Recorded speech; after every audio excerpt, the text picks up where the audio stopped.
Ils étaient bien trop nombreux, et notre seule chance de survivre était de fuir. On évitait les obstacles tant bien que mal, poussés par l'urgence de survivre. Nous avons fini par atteindre une impasse où le combat devenait inévitable. L'elfe dégaina son épée futuriste lumineuse et frappa les ombres qui s'abattaient sur nous, se frayant un passage à travers leur masse. Les combats s'enchaînaient, implacables, comme une tempête qui ne cessait de grossir. De mon côté, je m'efforçais d'invoquer la lumière magique pour repousser les morts qui nous assaillaient. Jusqu'au moment où j'ai compris que la magie de la Terre, brute et naturelle, était bien plus efficace. Ainsi, je martelais les morts-vivants sans relâche, telle une machine percutrice animée par la puissance de la Terre. À chaque impact, la pression tellurique se concentrait, grondait, puis éclatait en une décharge brutale qui faisait exploser leur corps desséché. Autour de moi, la terre vibrait, répondant à mes gestes, amplifiant ma force jusqu'à réduire nos assaillants en poussière. Leur nombre ne cessait d'augmenter, et déjà nos forces commençaient à s'épuiser.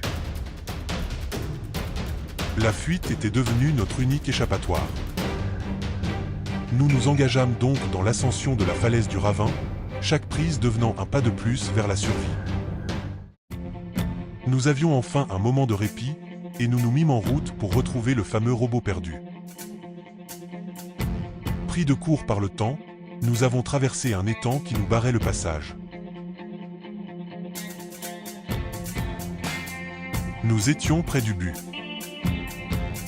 Nous avions repéré l'endroit où se trouvait le robot, sans savoir que les morts nous suivaient encore.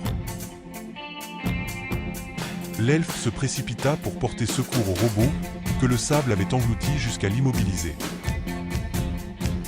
L'elfe prit le robot dans ses bras et murmura « Mon garçon, tu m'as manqué ». Puis il se mit à pleurer. Alors que les morts-vivants se rapprochaient dangereusement de nous. Une faucheuse jaune, apparemment dotée d'une forte affinité avec la foudre, s'était jointe à la partie. Il ne me restait qu'une solution, employer la technique métapsychique de Daguerre. Un pari terriblement dangereux, puisque je ne la maîtrisais pas encore.